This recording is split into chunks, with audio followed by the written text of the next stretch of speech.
오늘 우리에게 주시는 하나님의 말씀 민수기 12장 1절부터 8절까지 말씀입니다. 민수기 12장 1절부터 8절까지 말씀.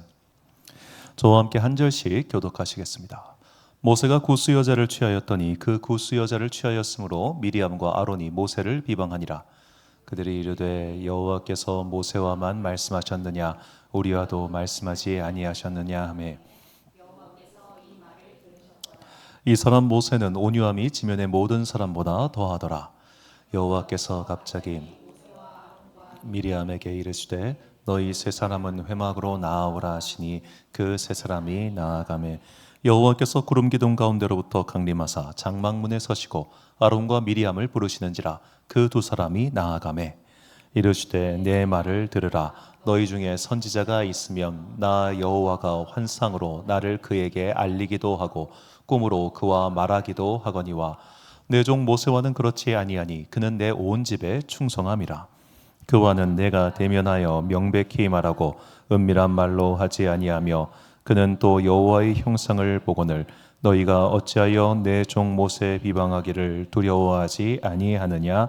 아멘. 하나님 내 편 만들기라는 제목으로 하나님의 말씀 선포하겠습니다. 자, 지난주부터 우리가 이 신실하다, 충성되다, 미쁘다라는 단어를 중심으로 성경을 읽고 있습니다. 그러니까 성도에게 있어서 가장 중요한 행동의 원리가 있다면 충성하는 거죠. 성실하는 겁니다. 그러니까 성실이라고 하는 인품, 덕목은 믿음 생활뿐만 아니라 일상생활에서 굉장히 필요한 거잖아요. 성실하지 않은 사람은 기회를 잡을 수가 없고요. 성실하지 않은 사람은 결국 성공하기가 참 어렵습니다. 제가 이제 그 신도의 회원들과 얘기를 하다 보니까 이제 그분들이 그런 말 하세요. 지금 50대 분들이세요. 자기가 봤을 때 정말 맘먹고 4년에서 5년만 고생하면 목돈을 벌 수 있다는 거예요. 기숙사비가 8만 원이에요. 3끼를 줘요. 밥을 3끼를 줘요. 그런데 그렇게 맘먹고 5년 동안 돈 벌려고 하는 애들이 없대요. 왜 그러냐? 술 마시고 싶어서. 그리고 이제 통금 시간 지키는 게 싫어서. 그러니까 자유롭고 싶고 놀고 싶다는 마음 때문에 이 시간을 그냥 훅 보내버리는 거예요. 10명 중에 9명이 그런데요. 정말 이 악물고 내가 몇 년만 돈 벌어가지고 이 돈 모아서 딴 거 하겠다. 이 정도의 각오를 갖고 사는 사람들을 거의 보기가 힘들다고 그 얘기를 하더라고요. 자, 성실한 사람은 목표를 향해서 꾸준하게 나가는 사람입니다. 성실한 사람은 이거 해보니까 나 이거 해서 이 돈 벌어서 뭐해 이게 아니라 일단 시작한 일 끝장을 본 다음에 다음 스텝을 받는 사람이 성실한 사람이에요. 그렇기 때문에 성실한 사람은 지금 당장의 성과가 나오지 않더라도 반드시 삶의 열매를 맺게 됩니다. 이건 우리가 조금만 사회생활해 보면 금방 알 수 있는 덕목이죠. 믿음 생활도 똑같다는 거예요. 특히 믿음 생활은 더더욱 그렇습니다. 왜냐? 하나님이 바로 성실한 분이시기 때문이에요. 하나님께서 성실한 분이시기 때문에 우리에게 이런 성실함을 요구하실 뿐만 아니라 이렇게 하나님을 닮은 성품인 성실을 가지고 있는 자녀를 어쩔 수 없어요. 더 이뻐하세요. 자, 우리말 히브리어 성경에서 이 신실하다, 성실하다라고 평가받은 사람은 3명밖에 없습니다. 구약 성경에서 아브라함과 모세와 다니엘입니다. 우리는 지난주에 아브라함의 성실함에 대해서 말씀을 드렸습니다. 아브라함이 성실했기 때문에 하나님께서 그를 도와주신 게 아니라 아브라함이 성실하게 살고자 결단하니까 그의 여러 가지 실수와 과오와 부족함에도 불구하고 하나님께서 그와 함께 해주셨다고 말씀드렸죠. 우리가 믿음의 삶을 살기로 결단을 하면 비록 완전하지 못하더라도 그 미숙한 걸음을 하나님께서 예뻐하십니다. 비유하면 이런 거예요. 학교에서 혹시 뭐 그런 애들 본 적 있으신지 모르겠는데 애가 공부를 정말 열심히 해요. 그런데 성적이 안 나와. 그럼 선생님들 걔에 대해서 긍휼의 마음을 품고 관심을 갖게 됩니다. 최근에 이제 채널 A인가요? 그 티처스 2라고 하는 그 조정식 씨라 그 유명한 그 강사분 나오는 그 예능이 있어요. 이번에 등장한 친구 한 명이 고등학교 2학년인데 육상을 계속하다가 부상 때문에 육상을 그만둬가지고 고2인데 이제 공부를 시작한 애예요. 이제 공부를 시작해요. 그런데 얘가 공부를 언제부터 시작하냐면 새벽 4시부터 일어나가지고 공부를 시작하는 거예요. 내가 그만큼 늦었으니까 어떻게든 따라잡겠다고 이를 악물고 얘가 공부하는 모습을 보니까 선생님들이 내가 너를 도와주리라 하는 막 이 긍휼의 마음이 막 불일 듯 일어나는 걸 제가 보이면서 그래 성실한 자는 결국 저렇게 기회를 잡는 거예요. 아브라함이 공부를 잘해서 하나님이 도와주신 게 아니라 여러 가지 잘못도 있고 실수도 있지만 그가 끝까지 성실을 지키고자 하니까 하나님께서 그와 함께 해주셨습니다. 그래서 그가 비로소 온전한 사람이 된 것처럼 우리가 비록 삶에 여러 가지 잘못과 실수가 있다 할지라도 내가 끝까지 이 믿음 생활을 성실하게 신실하게 충성되게 하겠다라고 하면은 하나님은 그 모습을 예뻐하시고 복을 주신다는 겁니다. 우리가 완전해서 복 주시는 게 아니라 예뻐서 복을 주시는 거예요. 그럼 하나님 보실 때 예쁜 짓을 해야죠. 예쁘도록 최선을 다하는 거. 하나님은 성적이 좋게 잘 나온 학생을 예뻐하시는 그런 선생이 아니라 그것을 위해서 비록 공부는 못할지라도 그래 쟤는 머리가 나빠, 그래 쟤는 어쩔 수 없지 하지만 열심히 하는 친구, 그 친구를 애달파하시고 기특해 하시고 예뻐하신다는 것, 우리가 아브라함의 삶을 통해서 이것을 배워야 됩니다. 자, 오늘은 이제 우리가 두 번째 주인공인 모세를 통해서 이제 하나님께 신실한 것이 무엇인지를 배우고자 하는데요. 자, 오늘 본문 말씀은 그런 모세의 신실함과는 약간 어울리지 않은 모세의 스캔들에 대한 이야기입니다. 본문 1절 말씀을 보니까 모세가 구스 여자를 취하였더니 그 구스 여자를 취하였으므로 미리암과 아론이 모세를 비방하니라. 자, 이때 모세의 나이가 82입니다. 82. 비록 뭐 지금의 82과는 조금 다르겠지만 대략 한 60대 중반이라고 생각할 수 있겠죠. 60대 중반에 새 장가를 든 겁니다. 자, 여러분 주변에서 60대 중반에서 70 가까운 어른이 새 장가 든다고 하면은 와, 축하한다. 이런 사람이 있으니까 아니면 뭐야 진짜 나이 먹고 주책이야 진짜 꼴보기 싫어 이럴 거예요. 나이 먹고 꼴보기 싫어가 압도적일 겁니다. 그렇죠? 그냥 죽어 이런 마음이겠죠. 자, 모세도 사람들이 볼 때 나이 먹고 주책바가지를 부리고 있어요. 이게 첫 번째 스캔들. 두 번째는 이게 더 어려운 문제예요. 아니 우리 동포들 많잖아요. 그런데 외국 여자랑 결혼한 거예요. 외국 여자랑. 구스 여자는 에티오피아 사람이고 에티오피아 사람은 지금도 그렇지만 이때는 완전 찐 흑인입니다. 찐 흑인, 완전 찐 흑인. 이제 이쪽 중동 사람과 찐 흑인은 우리가 봐도 딱 구분이 가잖아요.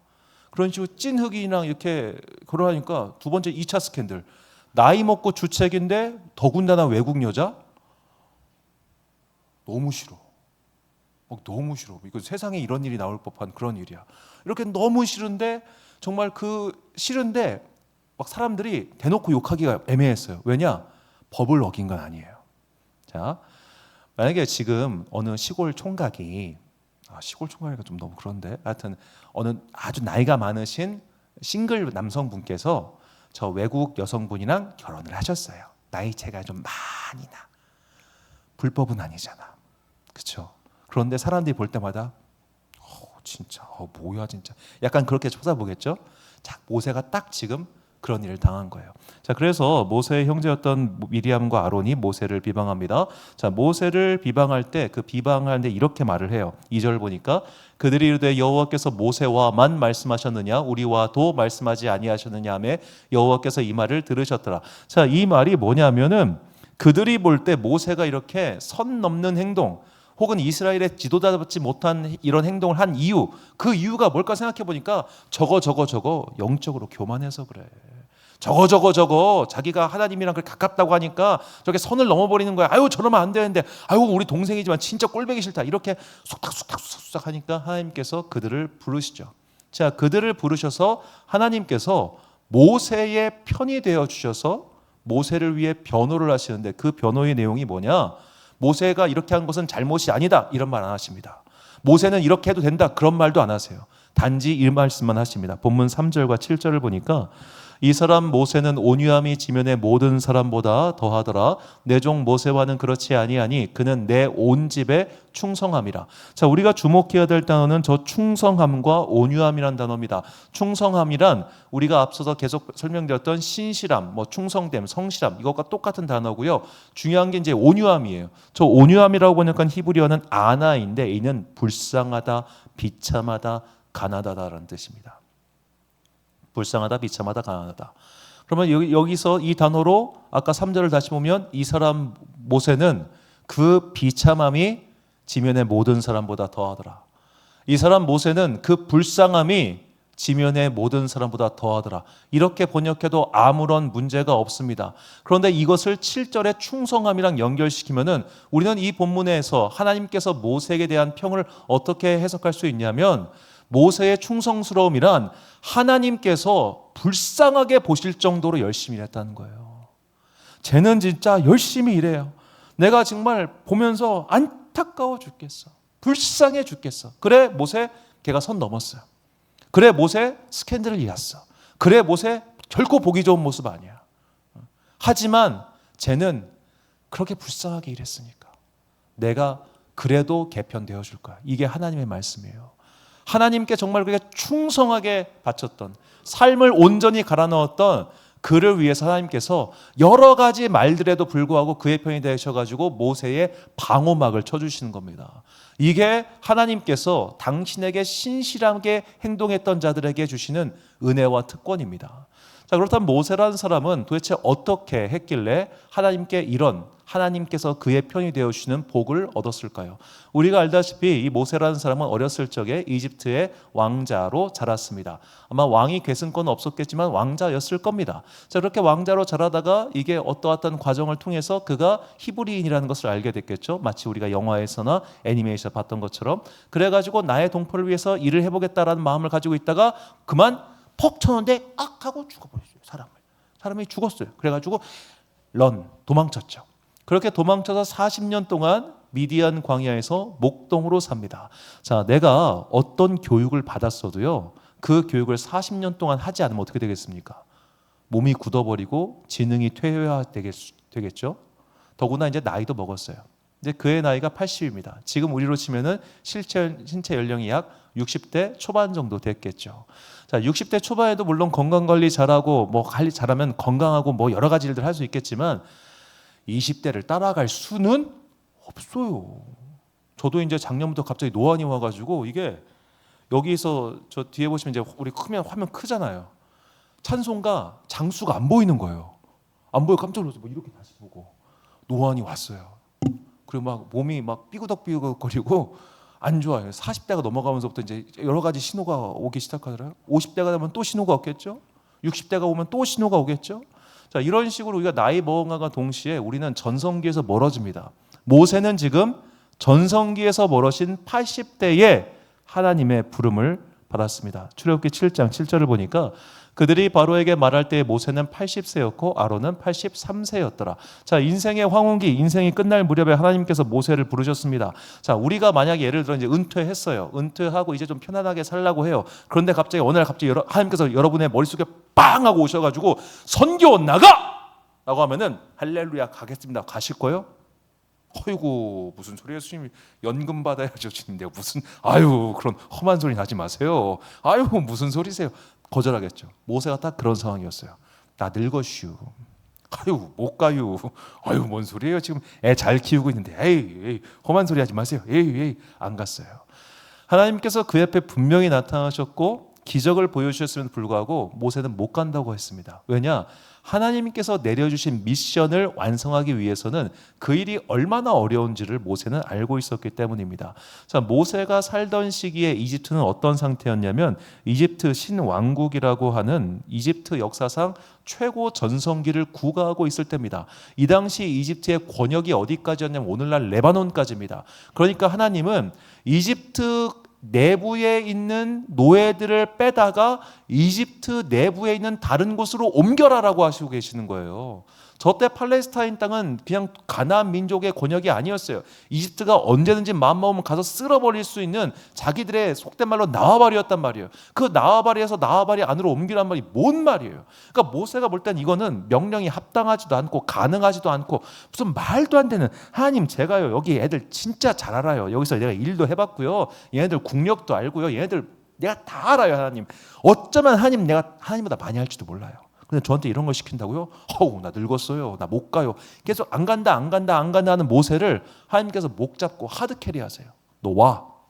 거의 끌고 가다시피 해가지고 가기 싫은데 내가 이 나이 먹고 뭐 하는 거야 진짜 막 이런 마음으로 갔어요. 가가지고 이제 먼저 이스라엘 장로들을 만나가지고 샬라샬라 해가지고 샬라샬라니까 샬라샬라 해줘 해가지고 다 이로 입을 모은 다음에 이제 파라오 앞에 섰습니다. 파라오 앞에 서가지고 하나님께서 말씀해 주신 대로 기적, 지팡이를 던지니까 지팡이가 뱀이 되고 하니까 물이 피가 되는 그런 기적들을 보여줬어요. 파라오가 기가 차 웃기지도 않아. 뭐 하는 거야 너? 야, 고까지 거 기적 보여주고 나서 내가 그 어마어마한 그 경제력을, 그 어마어마한 노동력을 포기할 것 같아? 당장 꺼져. 그러면서 이제 추가 명령을 내립니다. 야, 쟤들 아무리 봐도 일이 힘들지 않으니까 딴 생각하는 것 같아. 노동량을 늘려. 자, 그 노동량을 늘리라는 소식을 듣고 나니까 이 이스라엘 출신의 이 감독관들이 임금님 생산량을 갑자기 늘려버리면 저희 죽어요. 안 돼요, 안 돼요. 살려줘요, 살려줘요 하는데 야, 쓸데없는 소리 말고 빨리 가서 일이나 해. 이러고 나옵니다. 자, 그들이 나오면서 모세와 아론을 마주치고 이렇게 말합니다. 출애굽기 5장 20절부터 22절까지 말씀을 보니까 그들이 바로를 떠나 나올 때에 모세와 아론이 길에 서 있는 것을 보고 그들에게 이르되 너희가 우리를 바로의 눈과 그의 신하의 눈에 미운 것이 되게 하고 그들의 손에 칼을 주어 우리를 죽이게 하는도다. 여호와는 너희를 살피시고 판단하시기를 원하노라. 모세가 여호와께 돌아서 아뢰되 주여 어찌하여 이 백성이 학대를 당하게 하셨나이까? 어찌하여 나를 보내셨나이까? 어찌하여 나를 보내셨나이까? 내가 간다고 한 적 없잖아요. 내가 보내달라고 한 적도 없잖아요. 나 보내놓고 이렇게 고생시키는 이유가 도대체 뭡니까 하나님? 자, 이렇게 모세의 고생이 시작됐습니다. 그런데 모세가 이 고생을 시작하면서 누구를 만나게 되느냐? 하나님을 더 깊게 만나게 됩니다. 자, 우리는 이제부터 펼쳐지는 10가지 재앙에 대해서 뭐 만화가 됐든 뭐가 됐든 한 번쯤은 들어봤을 겁니다.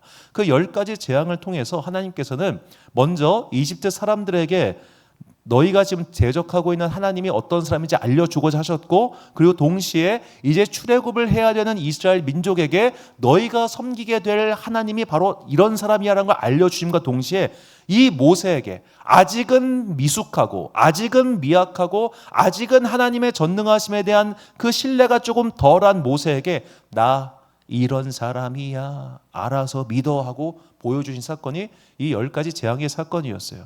자, 모세는 이집트 출신으로서 이집트의 다신교 문화에 더 익숙한 사람이었을 겁니다. 다신교 문화란 신들이 각자의 권역이 있어요. 누구는 강물의 신이고 누구는 산의 신이고 누구는 태양의 신이고 누구는 땅의 신입니다. 각자의 신들은 자신의 권역에서만 활동할 수 있고 권역에서만 강하지, 예를 들어 땅의 신이 강에 가면 꾀꼬락 해버리고 밤의 신이 낮에 가면 꾀꼬락 해버린단 말이에요. 그 권역을 벗어나면 안 되고 벗어났을 때는 당할 수밖에 없어요.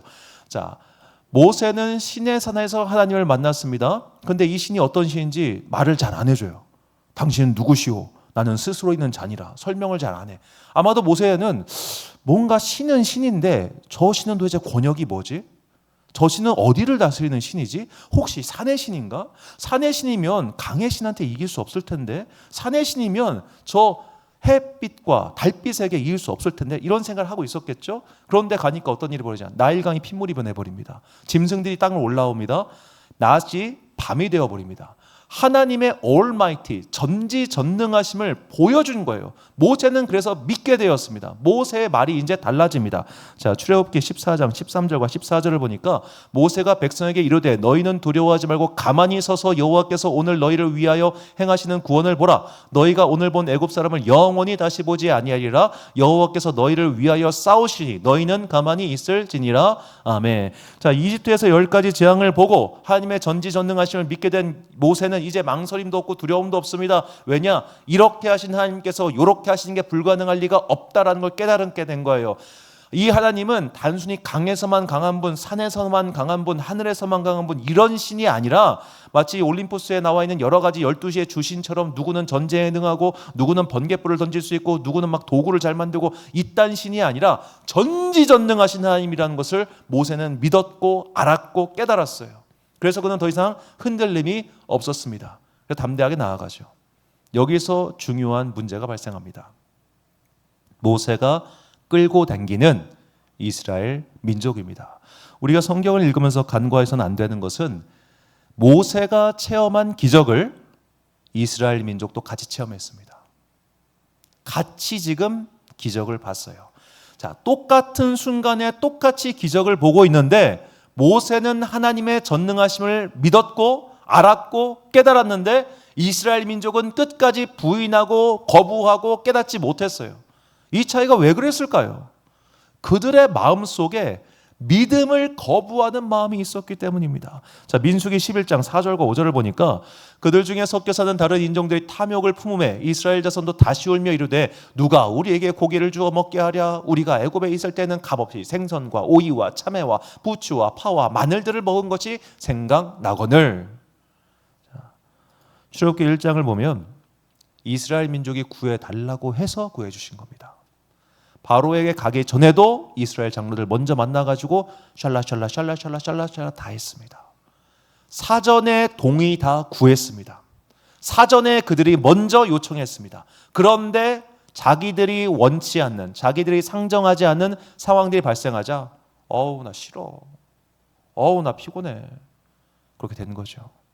이거를 조금 더 적나라하게 비유를 들어보겠습니다. 내가 크리스찬이 되기로 결단했습니다. 진짜 믿음 생활 열심히 하기로 결단했습니다. 이제 오늘부터 내 삶에 술은 없어. 단주! 그러고 나서 CF가 뜹니다. 진빌 하이볼. 하이볼 정도는 괜찮지 않을까? 알코올이 낮던데 이 정도는 그래, 소주도 아니고 하이볼, 맥주도 아닌데 괜찮을 거야. 진빌 하이볼, 레몬맛. 내가 좋아하는 르세라핌 김태현이 카니까.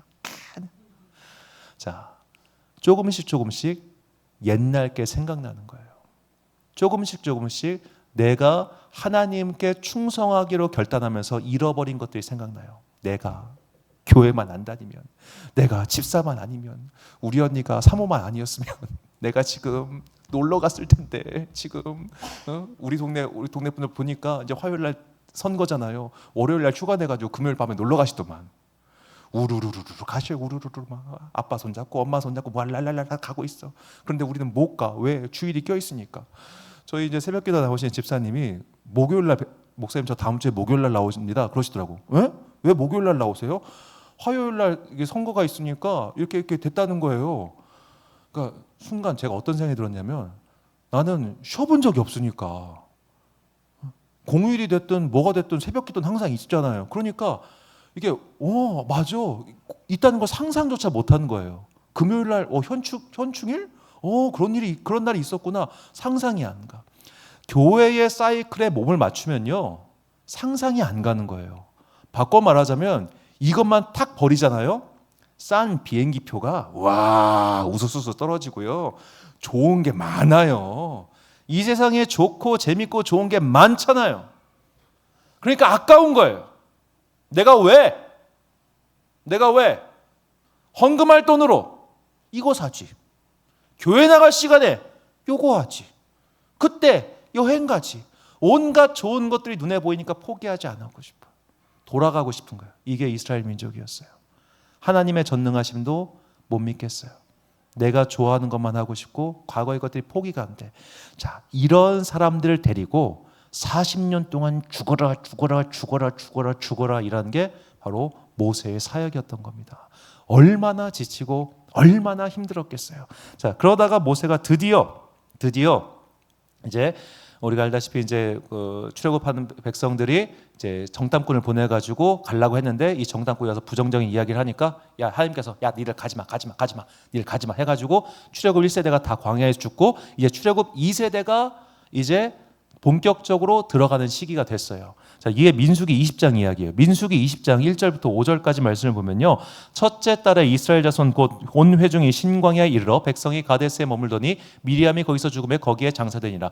여기서 이 첫째 달이 뭐냐면 그 광야 40년이 지난 후 첫 번째 달이라는 뜻입니다. 그리고 2절에 회중이 무리 없음으로 모세와 아론에게로 모여드니라. 백성이 모세와 다투어 말하여 이르되 우리 형제들이 여호와 앞에서 죽을 때 우리도 죽을 뻔하였으면 좋을 뻔하였더라. 너희가 어찌하여 여호와의 회중을 이 광야로 인도하여 우리와 우리 짐승이 다 여기서 죽게 하느냐? 너희가 어찌하여 우리를 애굽에서 나오게 하여 이 나쁜 곳으로 인도하였느냐? 이곳에는 파종할 곳이 없고 무화과도 없고 포도도 없고 석류도 없고 마실 물도 없도다. 자, 여기서 이 회중은 과거의 회중이 아니라 출애굽 2세대 회중입니다. 그러니까 그 첫 번째 세대가 반역하여서 모두가 죽었을 때 그때 살아남았던 어린아이들이에요. 이 어린아이들이 40년이 지나가지고 이제 성인이 돼서 모세에게 따지고 있는 겁니다. 그럼 이때 회중의 최고 연령이 몇 살이었을까요? 여호수아와 갈렙을 제외하면 60살이 최고령이에요. 근데 모세는 지금 몇 살이에요? 120살이에요. 이때는. 마치 이걸 비유로 들자면은 제가 예를 들어 이제 앞으로 20년 정도 더 할 수 있겠죠. 아우 너무 길다. 20년 더 한다 쳤을 때 우리 주일이가 30대 중반이 됩니다. 그래서 제가 그때 우리 김주일 집사님 뭐 이것 좀 하세요 이렇게 얘기를 했어요. 근데 김주일 집사님이 목사님 저도 30이 넘었어요. 뭐 하는 거예요? 나 30이 넘었어요 지금. 나도 애 아빠예요 하고 개긴다고 생각해봐요. 제가 속이 보면은 좋겠어요? 그래 우리 줄이 많이 컸네. 좋겠다. 이게 되겠어요? 이게 되겠죠. 지금 저기서 막 떠들고 있는 우리 애기들이 다 커가지고 시집장가 가가지고 막 애를 막 이렇게 데리고 왔었는데 뭐 이게 어떻게 보이겠어요? 그냥 귀엽잖아. 그냥 애잖아. 애 때만 기억이 나겠지. 모세가 볼 땐 자기 나이 반밖에 안 되는 애들이에요. 그런데도 지들 아버지랑 똑같은 얘기합니다. 뭐예요? 막 따져요. 모세가 이렇게 산 거예요. 이렇게 일했으니까 하나님께서 뭐라고 하냐? 정말 쟤는 불쌍할 정도로 나한테 충성했어. 불쌍할 정도로. 자, 그랬던 모세였기 때문에 하나님께서 그의 편이 되어주셔서 정말로 일방적으로 그의 편이 되어주셔서 누가 볼 때는 이런 스캔들이 있고 누가 볼 때는 저런 흠이 있고 누가 볼 때는 이런 이야기가 있어도 그것과 관계없이 내가 무조건 네 편 든다 이렇게 해주시는 겁니다. 이런 복이 우리에게 있기를 간절히 소망합니다. 우리가 그렇다면 오늘 나는 하나님께 그렇게 충성하는 부분이 있습니까? 내가 이런 거에도 불구하고 저런 거에도 불구하고 이런 소리에도 불구하고 내가 끝까지 믿음을 지키고 성실하게 하나님의 일을 하였을 때 주님께서 내 편이 되사 나의 이야기를 들어주시고 무조건 내 편이 되어주신다는 그걸 한번 생각을 해보십시오. 지금 모세는 오늘 본문에서 온 세상에 속된 말로 억가를 당하고 있습니다. 온 세상이 그를 욕하고 조롱하고 있습니다. 그런데 하나님께서 그의 편이 되어주세요. 그러거나 말거나 얘는 나에게 그동안 했던 게 있으니까. 그러거나 말거나 얘가 그동안 나에게 충성한 일은 결코 변하지 않으니까 그 많은 실수와 혹은 잘못과 스캔들에도 불구하고 세상의 조롱과 손가락질에도 불구하고 끝까지 나에게 충성했던 종 모세를 내가 결코 버리지 않을 거야. 그렇게 말씀하시는 하나님이십니다. 하나님께서는 우리가 완벽하고 완전하기 때문에 사랑하시는 게 아니에요. 잘못이 있어요. 실수가 있어요. 넘어질 수 있어요. 그런 여러 가지 사건들이 있지만 그럼에도 불구하고 내가 내 인생의 시간을 내 인생의 많은 성과들을 주님을 위해서 쓰고 사용할 때 주님께서는 그걸 기특하게 여기시고 예뻐해 주셔가지고 나의 결정적인 순간 결정적인 위기 때 나의 편이 되어 주신다는 것을 결코 잊지 마십시오. 자, 그래서 다윗은 이것을 경험했기 때문에 이렇게 고백합니다. 시편 101편 6절 말씀입니다. 내 눈이 이 땅에 충성된 자를 살펴 나와 함께 살게 하리니 완전한 길에 행하는 자가 나를 따르리로다. 아멘. 충성된 자, 끝까지 충성하는 사람, 그 사람은 많은 사람들에게 때론 조롱과 욕을 먹는다 할지라도 하나님께서 그를 지켜주세요. 하나님께서 그를 지켜주세요. 자, 우리에게 그런 일이 안 생기면 좋겠지만 저는 가끔씩 요새 이제 정치 뉴스를 계속 보는데 정치인들 멘탈이 보통이 아니어야 될 것 같아요.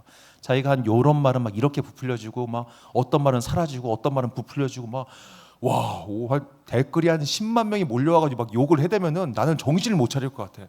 저는 가끔씩 그런 악몽을 꿔요. 우리도 이제 유튜브 이제 실시간 올리잖아요. 막 누가 막 댓글로 막 악플 닿는 막 댓글을 꾸면은 막 놀라요. 그래서 가끔씩 저는 이제 우리가 이제 구독자가 360명이 넘는데 너무 많아 우리 구독자. 이게 늘기를 바라지 않는 이유 중 하나가 뭐냐면은 이상한 사람이 와서 댓글 다는 거 싫어가지고. 그래서 그런 것도 있는데 막 정치인들은 막 그런 게 달리잖아요. 내가 하지도 않은 일로 욕먹어 보셨어요? 내가 하지도 않은 일이 어딘가 부풀려져가지고 그것 때문에 모욕을 당해봤습니까? 그게 사람 미치게 만드는 겁니다. 자, 그런 일을 당했을 때 온 세상이 너를 조롱하고 너를 비난해도 내가 너와 함께 있고 내가 너를 지켜주고 내가 너의 편이 되어준다. 이것이 하나님께 진실되고 충성된 자에게 주시는 하나님의 보호하심의 복입니다. 그 복이 있기 때문에 그 복을 경험한 시편 기자는 이렇게 고백을 하는데 이 시편 기자의 고백이 우리의 고백이 되기를 간절히 소망합니다. 시편 118편 6절과 7절 말씀을 우리가 찬 목소리로 봉독하겠습니다. 시작. 여호와는 내 편이시라 내가 두려워하지 아니하리니 사람이 내게 어찌할까. 여호와께서 내 편이 되사 나를 돕는 자들 중에 계시니 그러므로 나를 미워하는 자들에게 보응하시는 것을 내가 보리로라. 아멘. 사랑하는 지혜빛 광성교회 성도 여러분, 그리고 이 예배 함께 드리고 계신 귀한 주님의 자녀 여러분, 내가 하나님께 충성스럽게 일생을 갈아 넣을 때 주님께서는 위기의 순간, 모두가 나를 버리는 순간, 그때 결코 나를 혼자 두지 않으시고 반드시 내 편이 되사 나를 지켜주신다는 것을 잊지 마십시오. 내가 완벽하고 완전하고 무흠하기 때문에 주님께서 나를 예뻐해 주시는 게 아니라, 그럼에도 불구하고 오늘도 실수하고 우린 내일도 실수할 거예요. 날마다 청소를 해야 되듯이, 날마다 청소거리와 설거지거리가 쌓이듯이 우리의 죄는요, 우리를 떠나지를 않아요. 오늘 교회 와서 죄를 한 바퀴 씻으면은 내일 아침에 설거지가 쌓여 있는 것처럼 죄가 콕콕콕콕콕 쌓여가고 있을 겁니다. 그럼에도 불구하고 주님께서 왜 우리를 예뻐하시느냐? 믿음을 포기하지 않고 있으니까. 그럼에도 불구하고 기도를 드리려고 노력하고 있으니까. 그럼에도 불구하고 마음속에 그리스도의 십자가를 향한 분명한 가치를 들고, 주님, 내가 어제도 죄를 지었습니다. 그러나 오늘 회개하고 다시 바르게 살기로 결단하겠습니다. 그 모습을 예뻐하시는 거라니까. 죄를 안 짓는 모습을 예뻐하시는 게 아니라, 죄를 지었음에도 불구하고 다시 한번 결단하고 성실하게 살기로 노력하는 그 모습을 예뻐하신 하나님께서 사람이 어찌할 수 없는 보호하심과 사람이 어찌할 수 없는 능력과 은혜를 주시는 것, 이것을 잊지 마시고 우리의 인생 살아가는 동안 하나님께 성실하게 충성되이 살아가는 그런 여러분과 제가 되시기를 주님의 이름으로 축원합니다. 우리 함께 찬양, 주가 일하시네 찬양 부르신 후에 기도와 축도로 예배를 마치겠습니다.